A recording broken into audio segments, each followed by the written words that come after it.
ఆ పురా షణ్ణ విజిత్య లుంపతో మన్యంత ఏకే స్వజిత దిశో దశ. బయట దిక్కులన్నీ గెలిచారంటావేమిటి? ఏమన్నావురా? నాతో మాటకు మాట. నాతోడన్ ప్రతిభాషలాడదు, నాతోడన్ ప్రతిభాషలాడదు. జగన్నాథుండు నా కంటే నీ భూత శ్రేణికి రాజు లేడొకడు. సంపూర్ణ ప్రభావుండు మద్భ్రాతం చెప్పిన మున్నునే వెతికి తిన్బల్మారు నారాయణుండు. ఏతద్విశ్వములోన లేడు మరి వాడెందుందురా దుర్మతి. మా తమ్ముణ్ణి తప్పినప్పుడు లోకాలన్నీ వెతికా, వాడెక్కడున్నాడో పట్టుకుందాం. ఈ బ్రహ్మాండంలో లేడన్నా.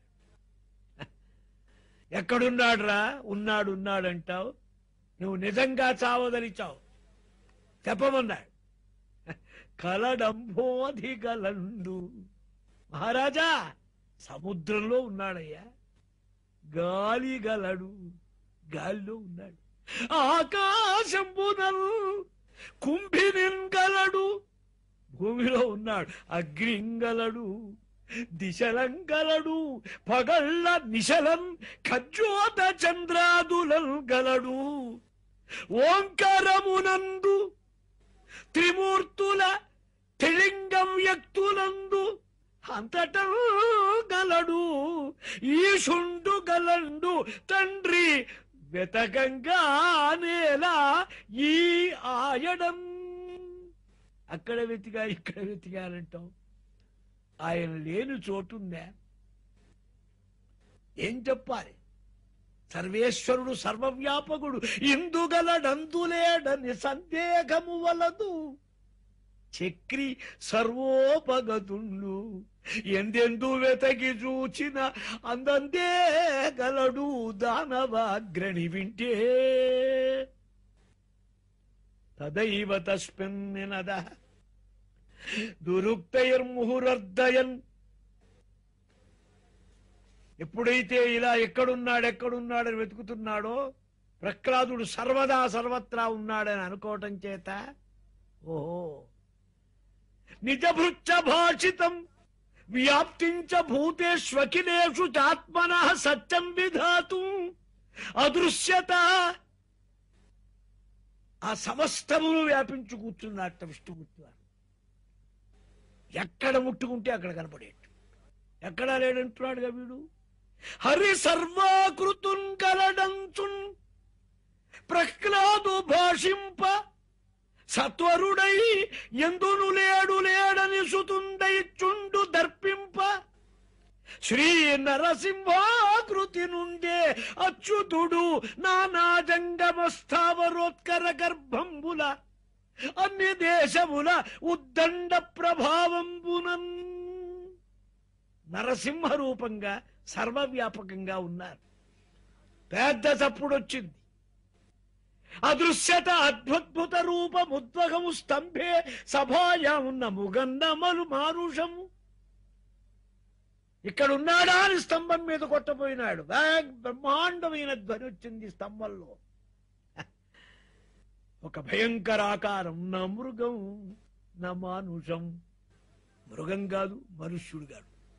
నా సత్వమేవం పరితో విపశ్యన్ స్తంభస్య మధ్యాదను నిర్జిఘానం.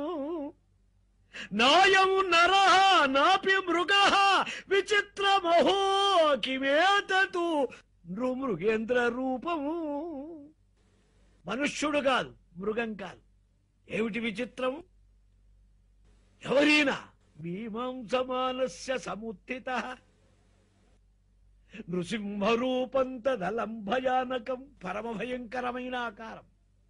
పెద్ద జూళ్ళు, ప్రతప్త చామీకర చండలోచనం, స్ఫురత్సటాకేసర జృంభితాననం, కరాళదంష్టం కరవాల చంచల క్షురంత జిహ్వం, భృకుటీ ముఖోల్బణం, స్తబ్దోధ్వకర్ణం, గిరికందరాద్భుతం, వ్యాత్తాననాస్యం, హనుభేద భీషణం, దివిస్మృతత్కాయం, అదీర్ఘపీవరగ్రీవోరు వక్షస్థల మధ్యమం. భయంకరమైన నేత్రాలు. అగ్ని జ్వాలిక మాలిక కీలికలను కుమ్మరిస్తున్నట్లుగా ఆ చూపులు, ఎర్రని చూపులు, నిక్క పొడిచి ఉన్నటువంటి నిలువైన చెవులు, ముఖం మిందు కమ్ముకున్న జూళ్ళు, సింహాకారం, పరమైన భయంకరమైన దౌష్టలు కోరలు, ఆకాశాన్ని అంటుకున్నట్లుగా ఉన్నటువంటి స్వరూపం, ఈ బ్రహ్మాండమైనటువంటి దివ్యమైన నరసింహావతార ఘట్టంలో అనేక దర్శనాలలో, జగత్తుల్లో, క్షేత్రంలో ప్రకాశించే దివ్యమూర్తి. చంద్రాంశు గౌరైశ్చురితం తనూరుగై, తెల్లని వెంట్రుకలట, చంద్రకిరణాల వంటి వెంట్రుకలు. సర్వ నిజేతరాయుధ ప్రవేక విద్రావిత దైత్య దానవం. ఈ మూర్తి ఎప్పుడు ఒక్క సింహనాదం చేసి ఒక్కసారి ఆ స్వరూప దర్శనమైందో పరిగెత్తారు రాక్షసులంతా, ఆయుధాలన్నీ పట్టుకెళ్ళారు. ఓహో, ప్రాయేణ మేయం హరిణ ఉరుమాయిన వధస్మృత అనేన సముజ్జతేన కిం. మహామాయావి నారాయణ్, ఈయన చేతనే నాకు మృత్యు ఉన్నది కాబోలనుకున్నాడు. గద ఆయుధం తీసుకున్నాడు.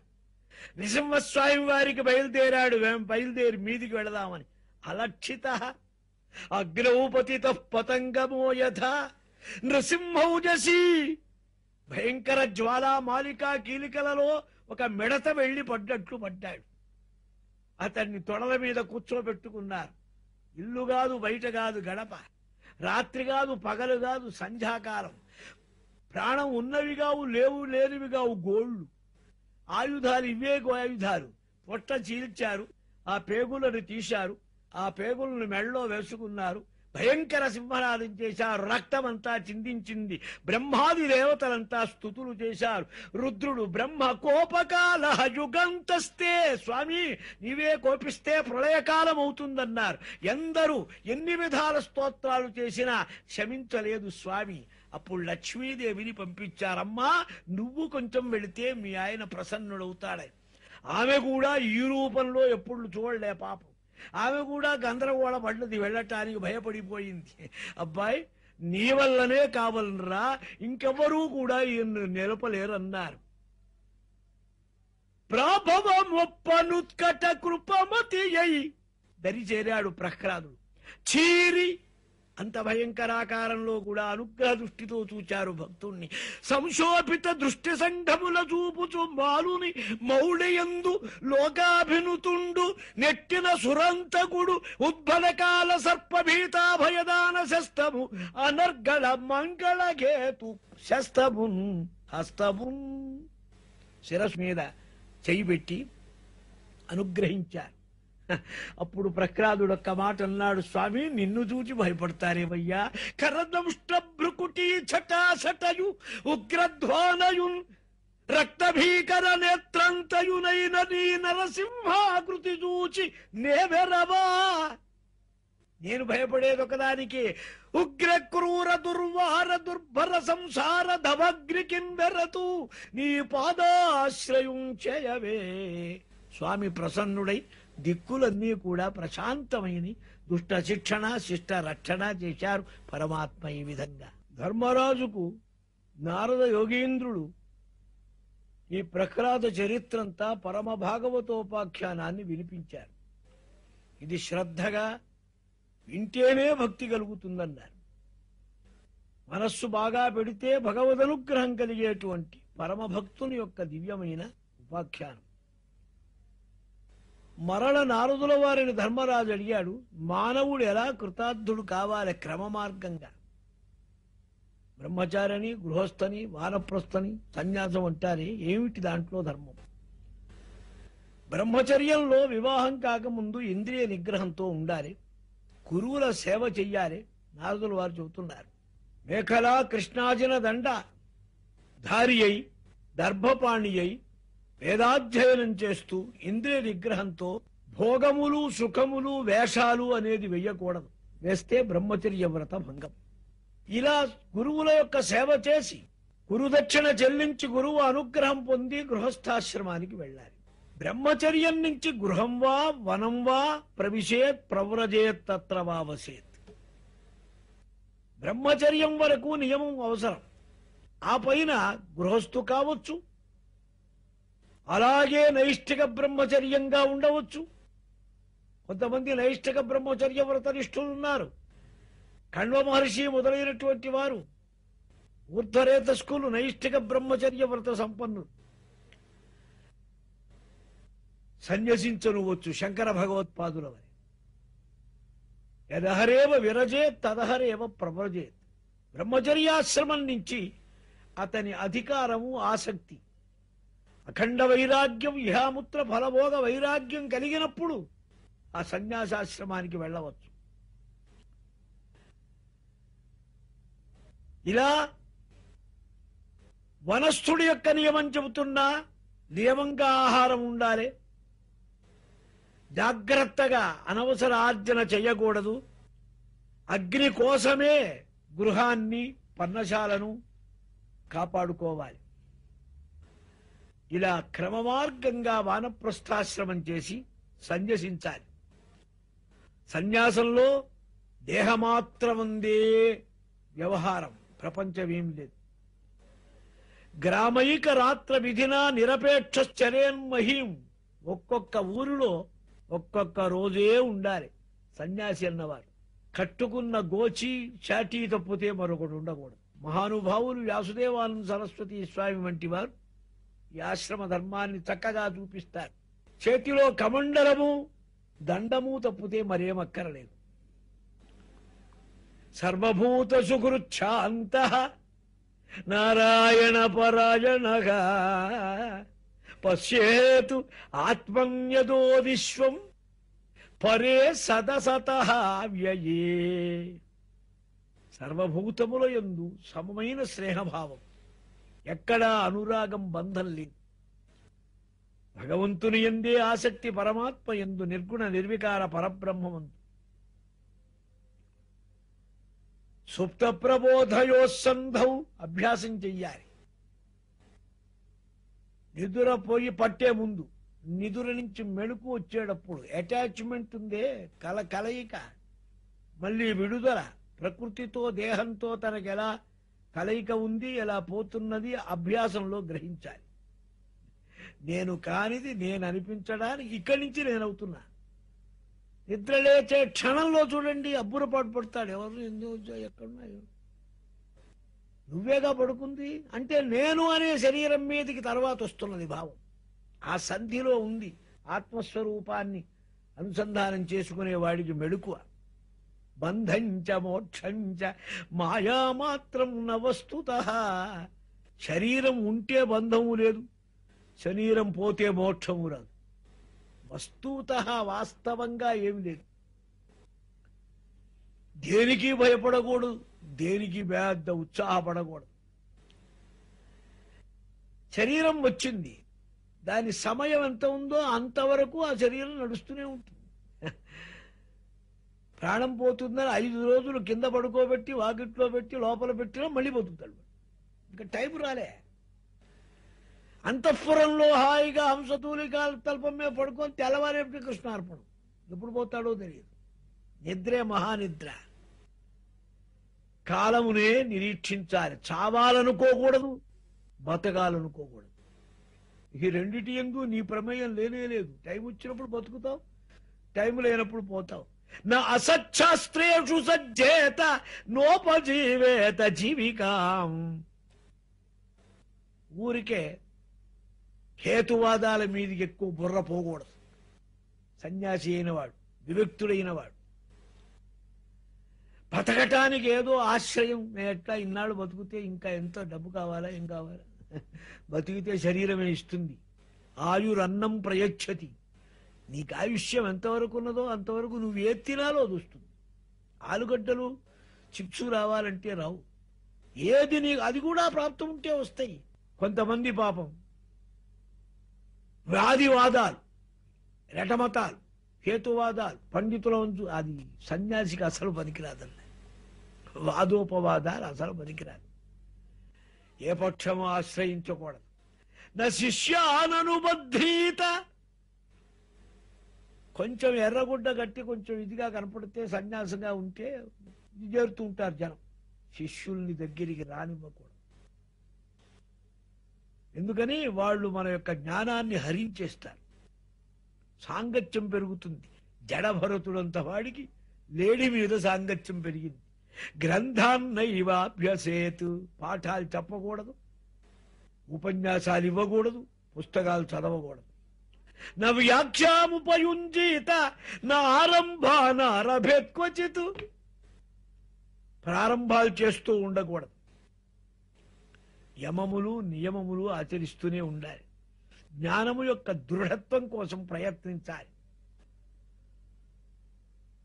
అనేక విధములైనటువంటి ప్రయత్నాలతో నిలుపుకోవాలి. జ్ఞానం కలిగిన శాంతుడై సమమైన చిత్తం కలవాడై, ఇక జ్ఞానం పెరిగిన కొద్దీ అవధూత చర్యలోకి వెళుతున్నారు. దత్తాత్రేయుల వారిని అడిగితే చెబుతారు, మమాశ్రమ పంచమహ అని. అవధూత అంటే లోకధర్మ తిరస్కృత, లోకంలో ఉండే వ్యవహారానికి చాలా విరుద్ధం. ఎందుకని? ప్రపంచ దృష్టిలో పిచ్చివాడనో పనికి మాలినవాడనో అక్కర్లేనివాడనో అనిపిస్తే తొలిగిపోతాడు. కొంచెం ఏదన్నా ఎర్రగా బుర్రగా కొంచెం అట్టహాసం కనపడితే ఆయన చుట్టూ తిరుగుతారయ్యా, మాకు కొంచెం జాతకం చెప్పండి, మా నక్షత్ర బలం చెప్పండి, గోచారం చెప్పండి, ఏదో రకంగా ఉపయోగం పొందాలని పాపం తిరుగుతారు. జనసాంగత్యం ప్రమాదం. కవిర్మూకవదాత్మానం, మూగివాళ్లాగా ప్రవర్తించమన్నారు. మాటలున్నా మాటలు రానివాడి వలి, మహాప్రజ్ఞాశాలి అయినా పిచ్చివాని వలి, సర్వజ్ఞానం ఉన్నా ఏమీ తెలియని వాడి వలి. ఇక్కడనే ఒక ఇతిహాసం చెబుతున్నానని నారదుల వారు ధర్మరాజుకు ఉపదేశిస్తారు. ఇది ప్రహ్లాదుడికి సంబంధించిందే గనక మనకు ప్రహ్లాదుడి చరిత్రలో ఉత్తర భాగంగా చెప్పుకోవచ్చు. ప్రహ్లాదచ్చ సంవాదం మునేగే ఆజగరస్య చ. ప్రహ్లాదుడు పరమభక్తుడు. నరసింహావతారంలో భక్తి కలిగింది కాని జ్ఞాననిష్ట నిశ్చయ స్థితి రాలే. ఒకరోజు శత్రువుల యుద్ధానికి వెళ్ళొచ్చి నర్మదా నదీ తీరానికి వెళ్ళాడు ప్రహ్లాద్. రేవా నది అన్నారు దాన్ని. అక్కడి నుంచి క్రమంగా తిరిగి కావేరీ నది దగ్గరకు వచ్చాడు. శయానం ధరోపస్థే కావేర్యం. దత్తమూర్తి వారు ఎక్కడుంటారో ఎవరికి తెలియదు. వెంకటాచలంలో ఉంటారు, కాంచీపురంలో ఉంటారు, తామ్రపర్ణి తీర నివాసి, కృష్ణా తీర నివాసి, గోదావరి తీరంలో ఉంటారు, బదరికాశ్రమంలో ఉంటారు. దత్తో నామ స్మరణ మనిషం కుర్వతాం సన్నిధానే గూఢాకారశ్చరతి. దత్తాని పిలుస్తే ఎప్పుడు ఎవరు పిలుస్తారోనని వేలకే ఉంటారట భుజం వెనక, కోరికలు తీర్చడానికి. ఆయన ఎలా ఉంటాడో తెలియదు. ఇక్కడ అజగర వ్రత సంపన్నుడి వలె ఉన్నారు. అజగరం అంటే కొండశిర. కొండశిరలాగా వచ్చింది తినటమే, వెళ్ళి పాకులాడి పరిగెత్తడం లేదు, వచ్చే వదిలేది లేదు. ఇది అజగర వ్రతం. హాయిగా ఆ కావేరీ నది ఇసుక తిన్న మీద బ్రహ్మాండంగా పడుకోనున్నట్టు ఒక బ్రాహ్మణుడు. తం శయానం ధరోపస్థే కావేర్యం సహ్యసానూని. సహ్య పర్వత సరియల ఎందు చూశాడు. రజస్వలయస్తనూ దేశయన్ని గూఢ అమల తేజసం. ఒంటి నిండా ఇసుకంతా కొట్టుకోనుంది, మంచి తేజస్సుతో ఉన్నాడు, నిగురుగప్పిన నిప్పు వలె ఉన్నాడు. లోకాలన్నీ తిరుగుతున్నాడు. ప్రహ్లాదుడు వచ్చాడు. దదర్శ లోకాన్విచరం లోకతత్వ వివిచ్ఛయా. లోకాలన్నీ తిరిగి ఈ లోకముల యొక్క యథార్థ తత్వం తెలుసుకోవాలని ఆరాట పడుతున్నాడు ప్రహ్లాదుడు. పాపం మంత్రులతో కొంతమంది అంటున్నారు, భగవత్ప్రియుడు కర్మణ కృతిభి వాచ లింగై వర్ణాశ్రమాదిభి న విందంతి జనాయం వై సోసావితి నవేతి చ. జనులు శ్రీదత్తమూర్తిని మాత్రం గుర్తించలేరన్నారు. ఎందుకని? ఆయన చేసే పని, ఆయన ఆకారం, ఆయన మాట, ఆయన లక్షణాలు, వర్ణాశ్రమాలు ఏమీ ఉండవు ఆయన దగ్గర. ఒకచోట మద్యపానం చేస్తున్నట్టుంటాడు, ఒకచోట మాంసం తిన్నబోతున్నట్టుంటాడు, ఓ చోట పిచ్చివాడి వలె ఉంటాడు, ఓ చోట దిగంబరుడుగా ఉంటాడు. కదా భోగి కదా యోగి కదా నగ్రః పిశాచవత్. అనసూయా గర్భసంభూతో దత్తాత్రేయో జగద్గురు. జగద్గురు జ్ఞానస్వరూపుడు. తన్నత్వా అభ్యర్థ మహాపరమ భక్తాగ్రగణ్యుడు గనక ఈయనకెందుకో భక్తి కలిగింది ఆయన మీద. ఆ బ్రాహ్మణుని నమస్కరించారు పాదాలకు శిరస్సుతో. వివిత్సు ఇదమప్రాక్షిర్మహాభాగవత సురగా. పరమ భాగవతాగ్రగణ్యుడైన ప్రహ్లాద కుమారుడు అడిగాడా అజగర వ్రతముందున్న పరమాత్మను, స్వామి బిభర్షి కాయం పీవానం సోద్యమో భోగవాన్ యథా. మిమ్మల్ని చూస్తే నాకు సందేహం కలుగుతున్నది. మంచి దృఢంగా ఉన్నారు, బలంగా, ఓపికగా, తృప్తిగా, ఆనందంగా. ఎంత సంపాదించినా ఇంత తృప్తిగా ఎవడు ఉండడే, ఎంత తిన్నా ఇంత ఆనందంగా ఉండడే. చీకు చింత లేకుండా మంచి ఎంతో సమృద్ధైన వాడు ఉన్నట్టున్నారు. ఇక డబ్బు అనేది ప్రయత్నం చేసేవాడికేగా వచ్చేది ప్రపంచంలో. డబ్బున్న వాడికేగా భోగం. డబ్బు లేకపోతే భోగం లేదు, భోగం లేకపోతే సుఖం లేదు. భోగవంతులకే బాగా పెరుగుతుంది శరీరం, బాగా బలంగా. భోగినాంకలు దేహోయం పీవా భవతి. భోగమే లేని వాడికి ఎలా బలుస్తుంది? నతే శయానస్య నిరుద్యమస్య బ్రహ్మన్ను ఉగార్ధోయతజేవ భోగా. పని పాట లేక ఇట్లా పడుకున్నావే, నీకు డబ్బెట్లా వస్తుందయ్యా? డబ్బు లేకపోతే భోగాలు ఎట్లా వస్తాయి? ఓ బ్రాహ్మణోత్తమా, కానీ మరి నీ శరీరం బలంగా ఉంది, తృప్తిగా ఉన్నావు, సంతోషంగా భావభోగాలు ఉన్నట్టుగా ఉంది. నాకు అర్థం కావటం లేదు. స్వామి నీవెవరో మహానుభావుడి. కవి కల్య నిపుణదృకు చిత్రప్రియ కథ సమ లోకస్య కుర్వత కర్మ శేషే తద్వీక్షితాపివ. నువ్వు సమర్థుడు, నైపుణ్యం తెలిసిన వాడివి, ఏదో మంచి విచారణ తెలిసిన వాడివి. లోకరంజనములైన కథలు హాయిగా విచ్చలవిడిగా సుఖంగా ఉన్నావు. ఏ చీకు చింత నీకేం కనపడుతున్నట్లేదు. ఇలా మీ యొక్క స్వరూపం ఎందువల్ల ఇలా ఉంది, దీనికి కారణం ఏమిటి కొంచెం చెప్పమని ప్రార్థించాడు ఈ ప్రహ్లాదుడు. ఓ రాక్షస శ్రేష్ఠ, నువ్వు భగవానుడికి ప్రియుడవు, పెద్దలకు సమ్మతుడైన వాడివి. అందుకని చెబుతాను, ఇహోపరమయా నృణాం పదం అధ్యాత్మ చక్షుష. కోరిక అనేది విరమిస్తే ప్రతివాడు తృప్తిగా ఉంటాడన్న. ఇది అధ్యాత్మనేత్రంతో చూచి తెలుసుకోదగిన మాట. ఎవడికి నారాయణుడు పరమ దైవమో, ఎవని హృదయంలో సర్వదా నారాయణుడు ప్రకాశిస్తూ ఉంటాడో, ఆయన కేవల భక్తి అనే దాని చేత అజ్ఞానాన్ని పోగొడతాడు. భక్తి అనే అగ్ని అజ్ఞానం అనే దూదిని తగలబెడుతుంది. నువ్వు తెలిసిన వాడివే, అయినా చెబుతా వినమన్నారు. ప్రహ్లాద అనుగ్రాహక దత్త అని దత్తాత్రేయ భజనం. ప్రహ్లాదుని అనుగ్రహించారు జ్ఞానంతో పరమాత్మ అజగర రూపంగా. ఎందుకంటే నువ్వు నాతో మాట్లాడతగిన వాడివి, లేకపోతే నేను ఎవరితో మాట్లాడిన ఎక్కువ. భగవద్భక్తుడివి గనక తృష్టయా భవవాగిన్యా యోగ్య కామైరపూరయా కర్మాణి కార్యమాణోగం నానాయోనిషు యోజిత. నేను అంటే లోకాన్ని దృష్టిలో పెట్టి చెబుతున్నారు, స్వామికున్నదని కాదు. ఈ జీవి సంసారం అనే ఒక ప్రవాహంలో కొట్టుకోపోతూ అనేకములైన కోరికలు కోరుకుంటూ, ఎన్ని కోరినా ఎప్పుడూ కోరిక తీరదు పూర్తిగా, అంతా సగం సగమే. దానికోసం పనులు చేస్తూ ఆ పని దుఃఖాన్ని అనుభవిస్తూ మళ్ళీ దానికో జన్మ ఎత్తుతూ, ఎన్ని జన్మలో, ఎన్ని యోనులో, ఎన్ని పుట్టుకలు, మెల్లమెల్లగా తిరిగి తిరిగి ఈ లోకానికి వచ్చా. మనుష్య శరీరం వచ్చింది, ఎంతో పుణ్యం. ఎన్ని జన్మల్లో కొట్టుకొని వచ్చాము. అందుకనే మనుష్యుడిగా ఉన్నా కొంతమంది కుక్క బుద్ధి, కొంతమంది నక్క బుద్ధి, కొంతమంది డేగ బుద్ధి, కొంతమంది. ఎందుకని? వెనకటి జన్మల ఎక్స్పీరియన్స్.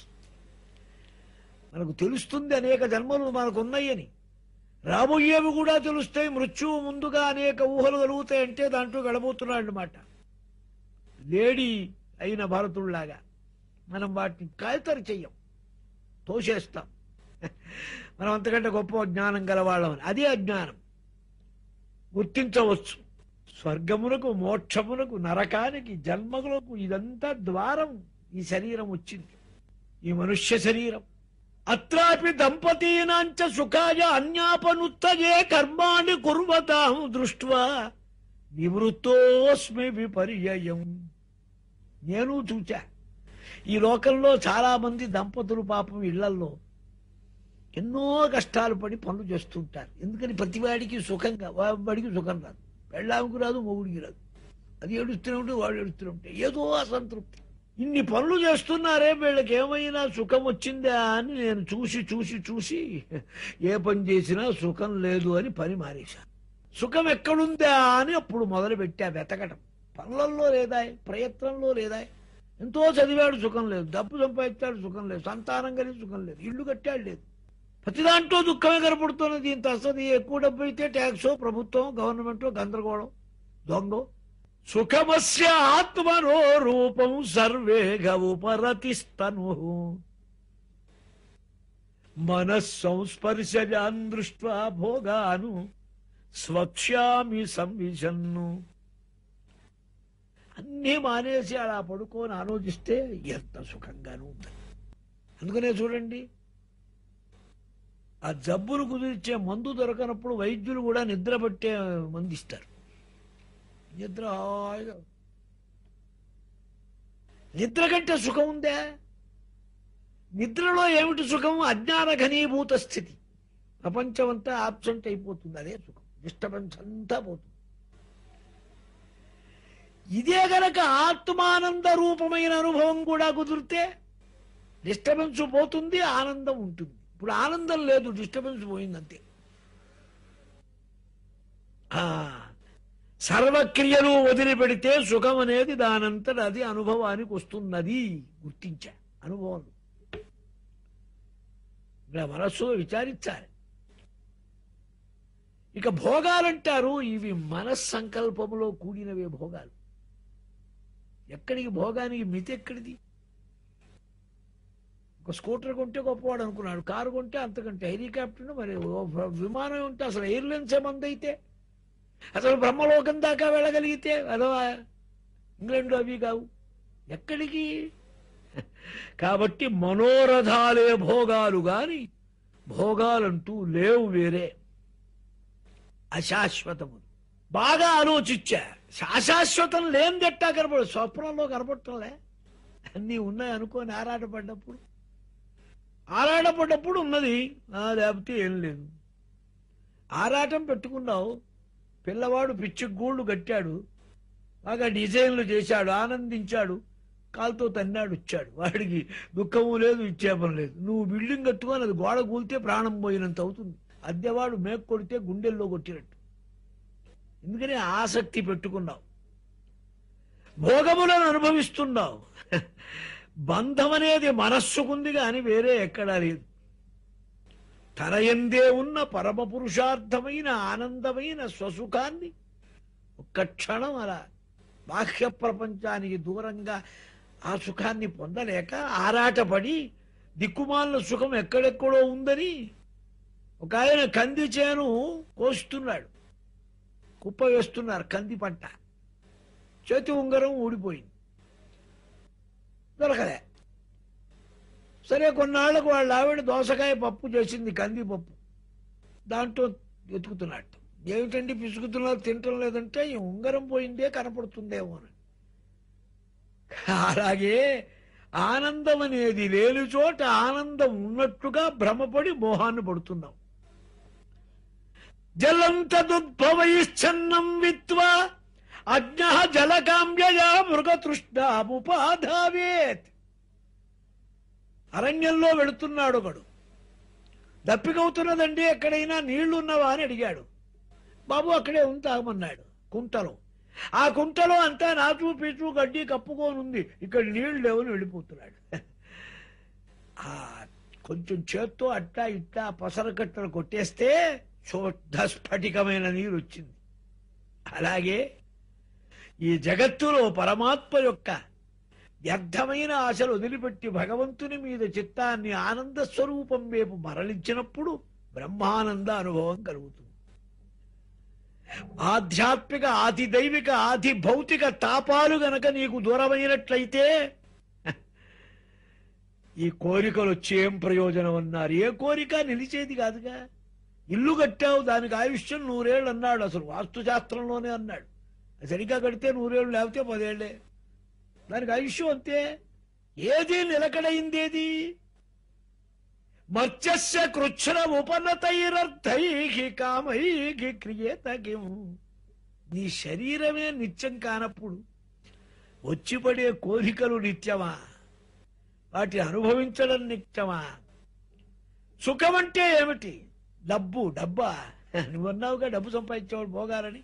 నువ్వు ఇంత సంపాదించావు, నీకేమన్నా ఆరాటం తీరిందా నాయనా ప్రహ్లాద? తిరుగుతూనే ఉన్నావుగా ఇంకా. నేను చూశా, బాగా డబ్బు వచ్చిన కొద్దీ పశ్యామి ధనినాం క్లేశం. వాళ్ళకున్న బాధ ఇంత అంతా కాదు. డబ్బు గలవాడికి మరీ బాధ. ఏ డబ్బు లేనివాడు ఆ పూటకు దొరికింది తిని హాయిగా పడుకుంటే తెల్లవారేదాకా అమ్మని నిద్రపోతాడు. ఈ డబ్బున్నవాడికి కుక్క అరిచినా భయమే, బెల్లు మోగినా భయమే, తలుపు కిర్రుమన్నా భయమే. భయగ్రస్తుడై ఉంటాడే. భయాత్ అలబ్ధ నిద్రాణం. నిద్రపోతాడా వాడు? రాజత చోరత శత్రోహో స్వజనాత్. తన వాళ్ళ వల్ల కూడా భయమే. తమ్ములు కాజేస్తారో కొడుకులు కాజేస్తారో డబ్బుంటే.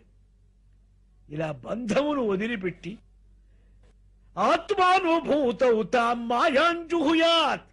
స్వస్వరూప ఆత్మ అనుభవం అనే దాన్ని బాగా ఆలోచించి ఆ అగ్నిజ్వాల యందు ఈ మాయా అనే దీనిని చక్కగా పడవేసి శ్రద్ధగా దొరికింది. కమ్మగా తిను, తృప్తిగా తిను. కడుపు నిండేంతవరకేగా. పచ్చడితో తిన్నా కడుపు నిండేంతవరకే. 16 పిండి వంటలు అయినా కడుపు నిండితే ఏం తినలేవు. అసలు ఈ జిహ్వ అనేది ఉంది, ఆకలి వల్ల రుచి కలుగుతుంది. అజీర్ణం వాడికి రుచి ఉంటుంది. చీరలు కట్టాడు, పట్టుబట్టలు కట్టాడు, వాడికి ఊరికే ఒంటికి బరువే తప్పితే నాకంటే వాడు సుఖంగా ఉన్నదే ఉంది.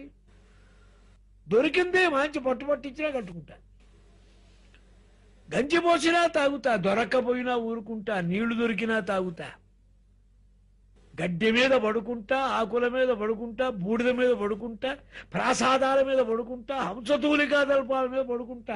అక్కడ సుఖం లేదు, ఇక్కడ దుఃఖం లేదంతా సమానం.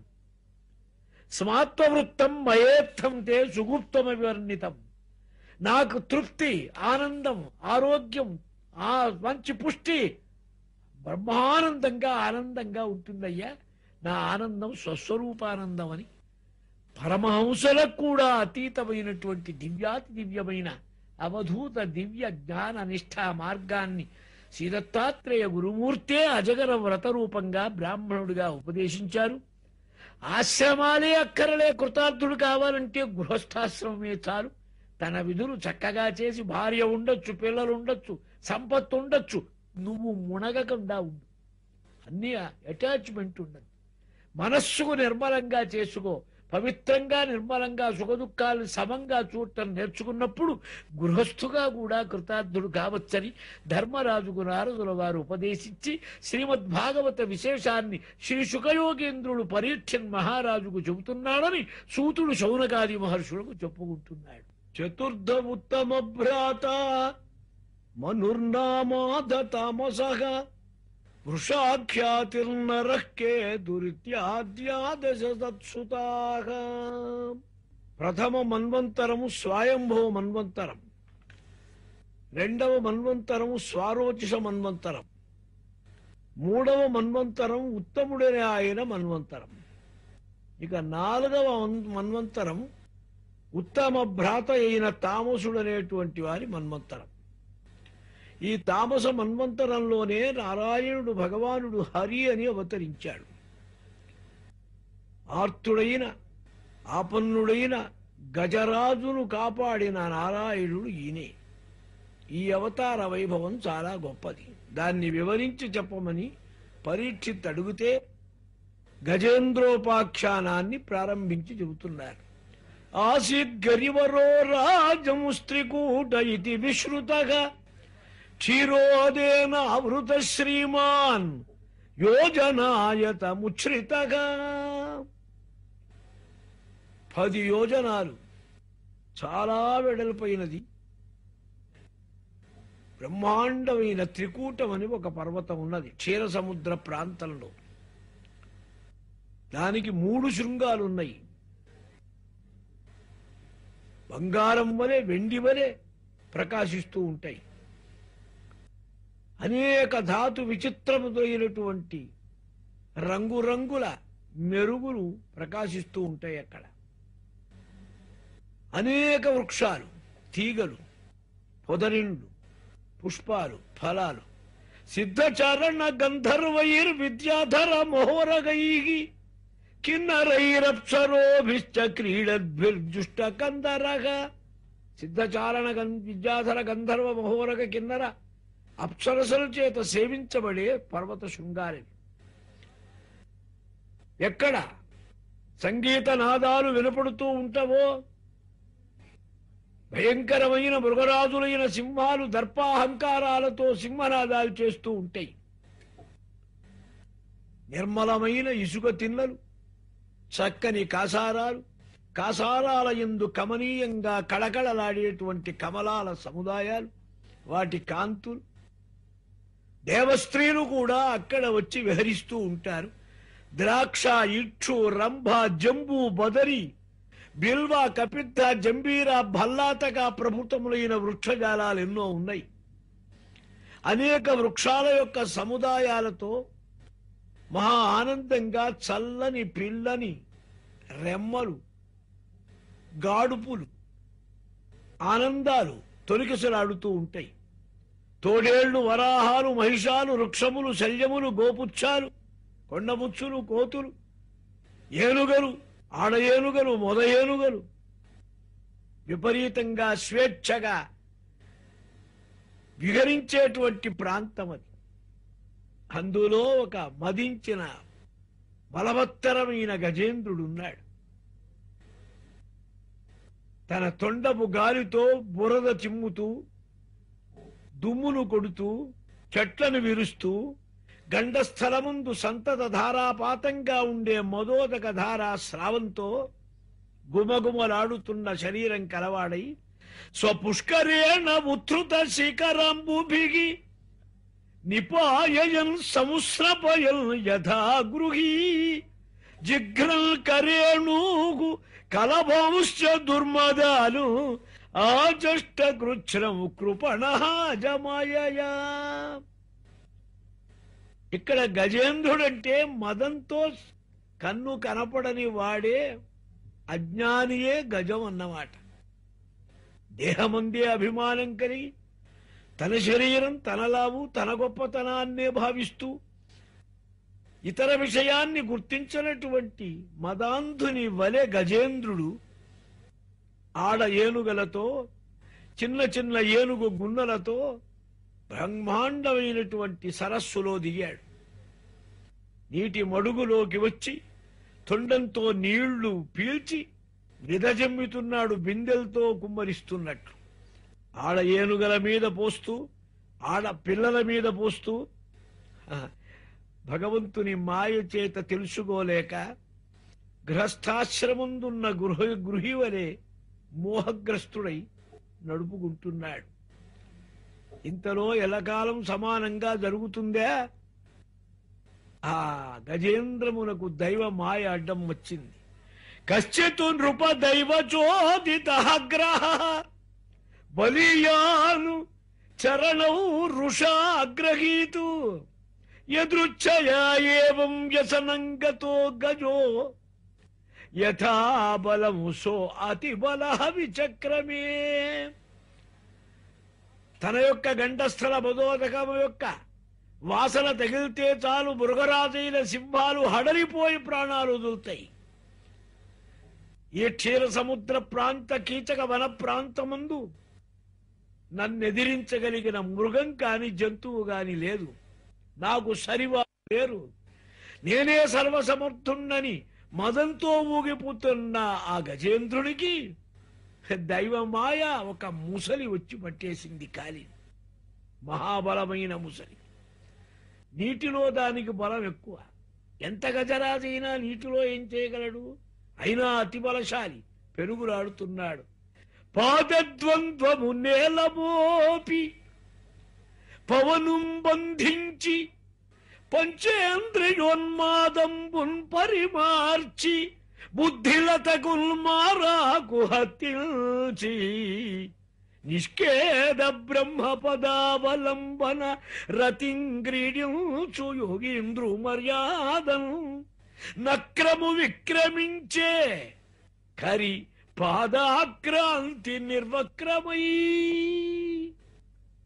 మహాయోగీశ్వరుడు బుద్ధిలతకు మారాకును హత్తించి ఖేదరహిత బ్రహ్మపదావలంబనం పొందుతున్న మహాయోగిలాగా ఏకాగ్ర మనస్సుతో ఏకదీక్షతో గట్టిగా కాలు పట్టుకొని ఆ ముసలి గజేంద్రుణ్ణి పట్టేసింది. వేల కొద్దీ పరివారం ఉన్నది గజరాజుకు. అంతా ఒడ్డు మీద ఉన్నారు. ఒక్కడు నీటిలోకి దిగిన వాళ్ళు లేడు. యజమాని బాగా సంపన్నుడు, లక్షలు సంపాదించాడు. కొడుకులు, కోడళ్ళు, కూతుళ్ళు, అల్లుళ్ళు, వెయ్యంకుళ్ళు పరివారాలు 1000 మంది వచ్చారు. ఆయనకు సీరియస్ గా ఉందని వార్త వెళితే ముప్పూట మేస్తున్నారు. అసలు వైద్యానికి ఖర్చు కొంతైతే వీళ్లను మేపడానికి 3 రెట్లు అయింది. దూరంగా కూర్చొని ఆదరిస్తాడు. ఎవడు మంచం మీదికి రాడు, ముట్టుకోడు, అంటుకుంటుందని భయం. ఎవడి ఆపద వచ్చినా ఒకడెవడు రక్షించగలవాడు? ఆపన్న శరణ్యుడు భగవంతుడు తప్పితే ఎవ్వడు రాగలగాడు లేడు. ఇన్నాళ్ల నుంచి ఇన్ని వేల ఏనుగలకు అధిపతినని నేను అనుకుంటున్నాడు. పాపం ఎంతో ప్రయత్నించాడు.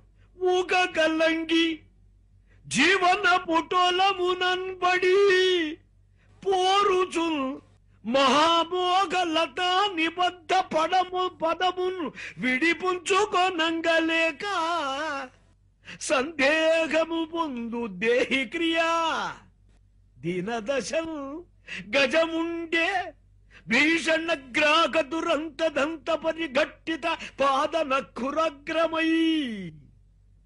ఆ భయంకరమైన ముసలి పట్టుకు పట్టబడ్డవాడై కాలు దాని నోట్లో పడ్డది. పళ్లతో రాక్కుతున్నది, వదలదు, పట్టు పట్టింది.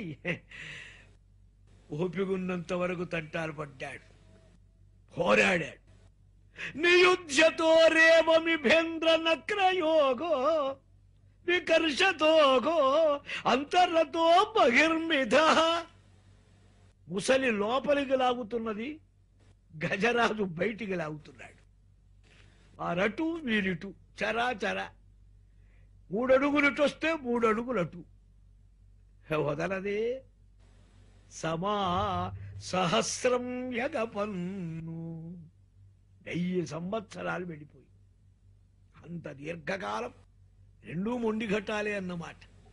చాలా బలవత్తరమైన కుస్తీ పట్టారు వారిద్దరు.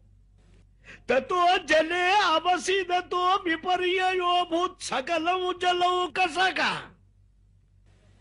పృథుశక్తిన్ గజమా జలగ్రహముతో పెక్కెండ్లు పోరాడి, ఎన్నో ఏళ్ళు పోరాడి సంశిథిలం వై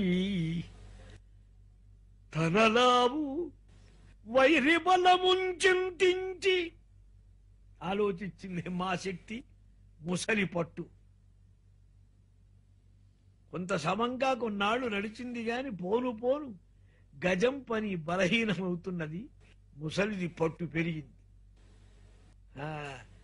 తనలావు వైరి బలము చింతించి మిథ్యా మనోరథం ఇంకేటికి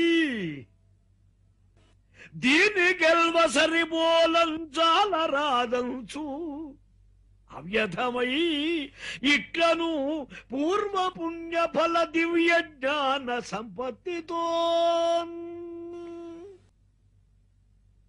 ఇంత పోరాడాను. ఇన్నాళ్ల నుంచి నాకు ఈ శరీరం మీద ఎంతో అభిమానం, అహంకారం. ఇంత పెద్ద శరీరం కదా, మనకు లెక్కేమిటి? సింహాలకు భయపడలే. ఇంకొక మృగం నన్ను చూస్తే అడరిపోయింది గాని నా ముందు వచ్చి నిలవగలిగింది లేదు. నిర్వక్ర విక్రమ ప్రభావాలతో నడిచా. సయదా అపసంకటం ప్రాప్య ప్రాణస్య దేహీ వివశో యదృచ్ఛయా. ఈ శరీరాన్ని రక్షించుకోవటానికి మార్గాంతరం ఏమీ కనపడలేదు. పాపం ఎంత వెతికినా, ఎంత విచారించినా. అపరయన్నాత్మ విమోక్షణే చిరం. ఒక్కసారి తమ వారిని చూచాడు. ఒడ్డు మీద ఏడుస్తున్నారు, పెద్దగా అరుస్తున్నారు. ఘీంకారాలకేం తక్కువ లేదు. ఒక్కడు నీటిలోకి దిగేవాడు లేడు. ఆ ముసలి వైపు చూసేవాడు, అది చూస్తే వాడికి భయం. ఏమీ పనికిరాని ఒట్టి వ్యర్థమైన సానుభూతి. ఎందుకు వీళ్ళంతా ఈ సానుభూతి? ఎంత పొరపాటు పడ్డా నన్ను నేను రక్షించుకుంటానని, నా వారైన వారంతా నాకు మంది మార్బలం పెద్దగా ఉందని, అవసరం వస్తే అందరు అడ్డుకుంటారని. ఏమడ్డుకుంటారు? వాళ్ళకు అలాగా ప్రాణం మీద తీపి పాపం. నమామి మే జ్ఞాతయ ఆతురం గజా కుతః కరిణ్యః ప్రభవంతి మోక్షితు. ఈ ఏనుగలకు నన్ను రక్షించే శక్తి లేదు. వధించిన ఏనుగలు మా సామంతులు, నా పరివారం, నా యందు ఎంతో విశ్వాసం ఉన్నదనుకున్నవారు. వాళ్ళ వల్లే కాకపోతే ఆడ ఏనుగలు అవి ఏం చేస్తాయి పాపం? అది ఒట్టి భ్రమ. ఆహా, ఏదో ఒక శక్తి ఉంది మనకు అతీతమైనది. ఆ శక్తి ఊరుకున్నంత వరకే మన బడాయి. అది వ్యతిరేకించిన నాడు ఏమీ లేదుగా. గ్రాహేణ పాశేన విధాతురావృతగా అహంచ. ఈ ముసలి అనే ఒక మహాపాశాన్ని నా మీదికి వదిలిపెట్టాడు ఎవరో మహానుభావుడు. లేకపోతే ఇన్నేళ్ల నుంచి ఈ అడవి నాకు తెలియనిది ఒక్క పిసరున్నదా? తిరగని చోటున్నదా? నేను విజృంభించని సమయం ఉన్నదా? నన్ను చూచి అన్ని అడలిపోయినాయి గాని దిక్కుమాలిన ముసలి ఇవాళ కనపడటమేమిటి? ఇదేదో భాయ. ఏ రూపమున దీని గెల్తూ, ఏ రూపంబున దీని గెల్తూ, ఇట మీద ఏ వెంట చింతింతు ఎవ్వారిల్ జీరెదు, ఎవ్వరిక ఇవ్వారి ప్రచారోత్తముల్ వారింపంతగు వారలు. ఎవ్వరు అఖిల వ్యాపార పారాయణులు లేరే. మృక్యదా దిక్కుమాలిన మొరాలింపం ప్రపుణ్యాత్మకుల్. ఈ బలవత్తరమైన ముసలి అనే మృత్యుపాశాన్ని నాకు తగిలించిన వారు, నన్ను ఎంతో గొప్పవాణ్ణని అనిపించి ఇంతవరకు ఉంచి ఇప్పుడు అకస్మాత్తుగా ఇందులో ఇరికించిన వాడు ఎవరో ఉంటాడు. రక్షిస్తే ఆయన రక్షించాలి. వీళ్ళు ముసలిని పంపనూ లేదు, ముసలిని ఆపనూ లేరు. వీరి వల్ల ఏ పని కాదు. నేను పడ్డదంతా భ్రమ. యక్కశ్చన ఈశః బలినః అంతకోరగాతు ప్రచండ వేగాతు అభిధావతో భృశం భీతం ప్రపన్నం పరిపాతి యద్భజాతు మృత్యుః ప్రధావతి అరణము తమీమహీ. భీషాస్మాద్వాతః పవతే భీషోదేతి సూర్యః మృత్యుర్ధావతి పంచమ ఇతి. ఇంత ఆపదలో పడి పెనుగులాడి సంకటమవుతున్న ఆ గజరాజుకు పూర్వజన్మ పుణ్య ఫలం అనేది ఇప్పుడు వస్తుంది అక్కడికి. అవసరం వచ్చినప్పుడు వచ్చేస్తుంది ఆ పూర్వపుణ్యం. ఆనాడు కూడా ఏమీ చేసుకున్నది లేకపోతే ఏమీ రాదు. ఆ పుణ్యఫలం గనక ఉన్నట్లయితే ఎటువంటి సంకటంలోనైనా బలంగా వచ్చి ఆదుకుంటుంది. ఈ స్మృతి కలిగింది. ఇంతవరకు ఏడిచాడు. వ్యాధి కలిగినా, జబ్బు పడ్డా, మంచం మీద ఉన్నా అమ్మ నాన్న అంటాడు కానీ కృష్ణ నారాయణ భగవన్ అంటాడా? అది అనబుద్ధి కాదు. చచ్చేవాడు ఎట్లగోతొస్తున్నాడు. ఈ నోటితో భగవన్నామం ఒక్కసారన్నా తెప్పిస్తే అజామీళులాగా బాగుపడతాడని ఆ కుర్రవాళ్లకు, పాపం కొడుకులకు ఆసక్తి కలిగి నారాయణ్ నారాయణ్ నారాయణ్ అనవయ్యాలు చెవు దగ్గర అరిస్తే వాడు ఎక్కడెక్కడో ముచ్చట్లాడతాడు కానీ ఈ మాట వాడి చెవులో పడదు, నోటికి రాదు. విసుగుబుట్టి ఆ గూట్లో ఉన్న ఒక నార కట్ట తీసుకొచ్చి, నాన్నగారు ఇదేమిటన్నారు. నారా అంటే సగమన్నా అన్నాడు కదా, నారా అయన, ఇది పీచు కాదురా అన్నట్టు. చూశారా, నోటికి వచ్చిందా ఆ భగవంతుని నామస్మరణ? ఊరికే రమ్మంటే వస్తుందా? అనన్య సులభా భక్తి భవద్వేషిణి చారూరద్విషి భక్త కల్మషముషి శ్రేయఃపుషి శ్రీజుషి. లక్ష్మీ నివాస విహార విలాస స్థానమైన ఆ సుందరాతి సుందర కోమల శ్యామల మధుర మోహన దివ్య లావణ్య సౌందర్య భగవద్ధామముందు స్మృతి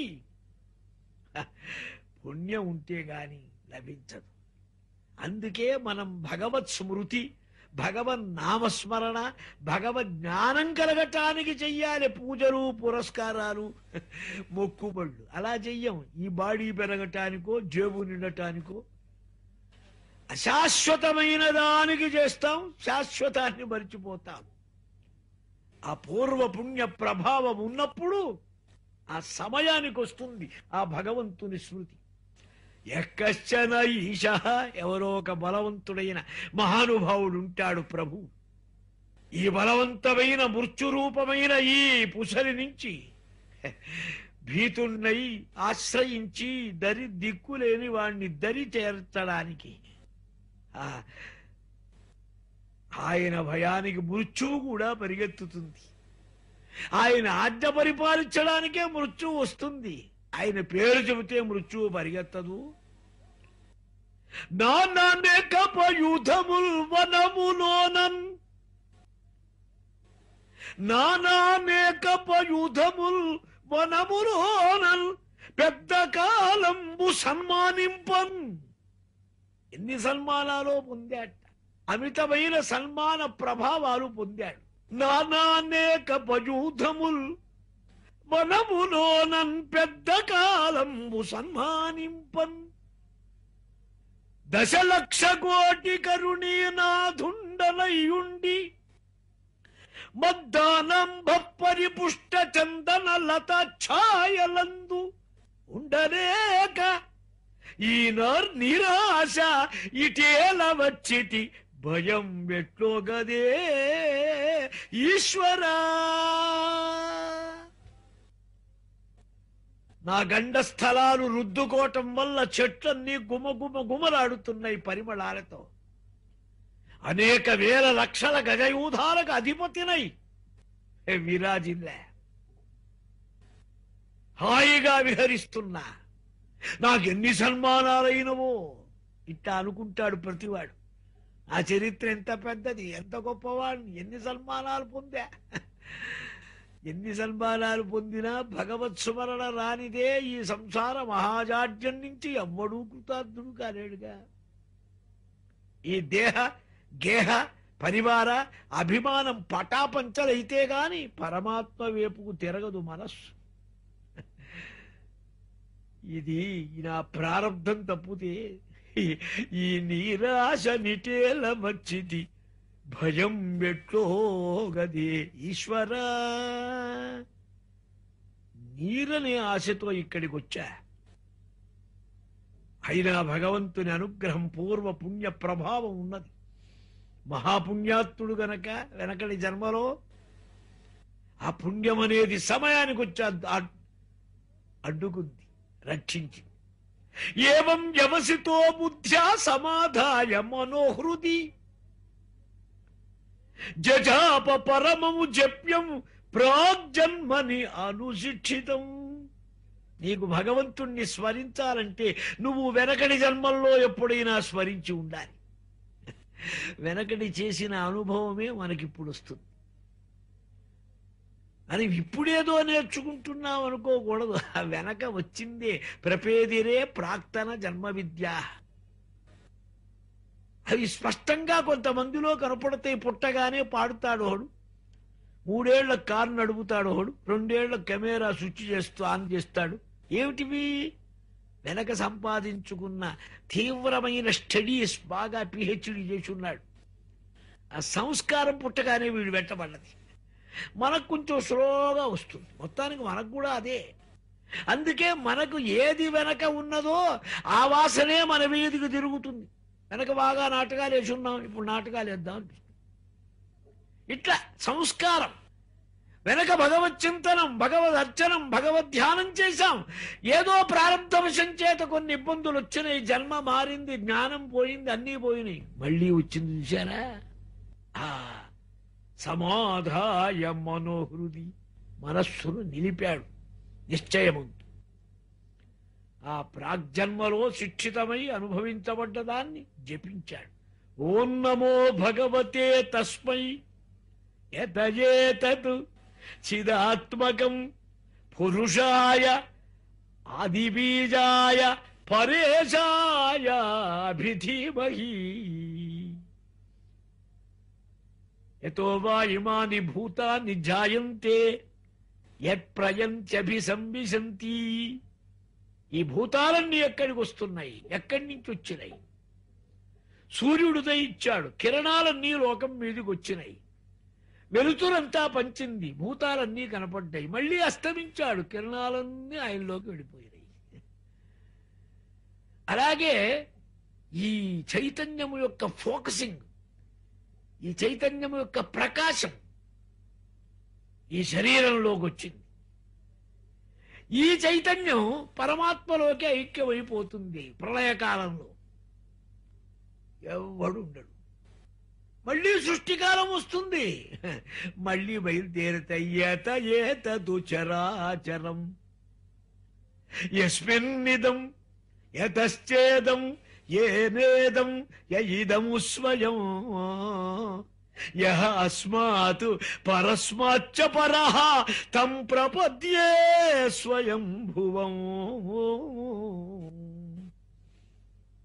ఎవ్వని చే జనించు జగము, ఈ జగత్తంతా ఎవడి వల్ల పుడుతున్నది?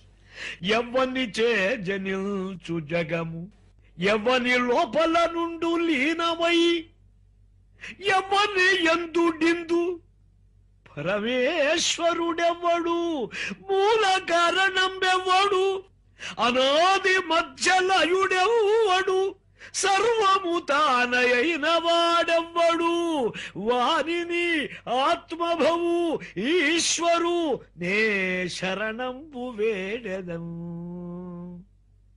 ఈ జగత్తంతా ఎక్కడి నుంచి బయలుదేరుతున్నది? ఎవడి యందు ఈ జగత్తున్నదున్నతి సత్ సన్ సన్ సన్ సత్ చిత్ ఆనందం ఉన్నది, వెలుగుతున్నది, ఆనందంగా ఉంది. మూడు భగవంతుడివి. నువ్వు బాగా ఉన్నావా? బాగున్నా. ఏమండి బాగున్నారా? బాగున్నా. ఎట్లా ఉంది ఇప్పుడు? చాలా బాగుందా? ఎట్లా హ్యాపీగా ఉంది? ఇదంతా భగవంతుడి ధర్మమే. నీలో ఉన్నది ఏం లేదు. చెమట, కంపు, మట్టి, మశాన్నం, చర్మం, నెత్తురు. నీకు హ్యాపీ అంటున్నావే, ఆనందం. ఆనందో బ్రహ్మేతి వ్యజానాత్. అది భగవద్ అనుగ్రహం, భగవద్ అనుభూతి. ఆయన యందే ఈ బ్రహ్మాండం అంతా ఉంది. అయితే మనకేమిటి? మీసం మీద తగిలిన తేనె నాలుకతో తప్పరిస్తే తీయగా అనిపించినట్లు అసలు తేనె తీపి కాని మీసం తీపే పాడుది. మీసానికి తీపెక్కడిది? అలాగే విషయములకు లేదు ఆనందం. ఈ విషయాల వల్ల ఏతస్యైవ ఆనందస్య అన్యాని భూతాని మాత్రముపజీవంతి. అందుకనే నువ్వు ఏది చేసినా, మంచి సినిమా చూశావు, మంచి సంగీతం విన్నావు, మంచి మైసూర్ పాకు తిన్నావు, ఎట్లా ఉంది? బ్రహ్మానందంగా ఉందంటే అన్నిటికీ కేర్ ఆఫ్ బ్రహ్మే. ఆ పరబ్రహ్మానందమే అందులో వస్తున్నది. ఆహా, ఎవని యందు పరమేశ్వరుడెవ్వడు, మూల కారణం ఎవ్వడు, ఆనాది మధ్యలయుడు ఈశ్వరు, నే శరణంబు వేడదం. ఇంకెవరు నాకు రక్షకుడు? ఆ పరమేశ్వరుడే.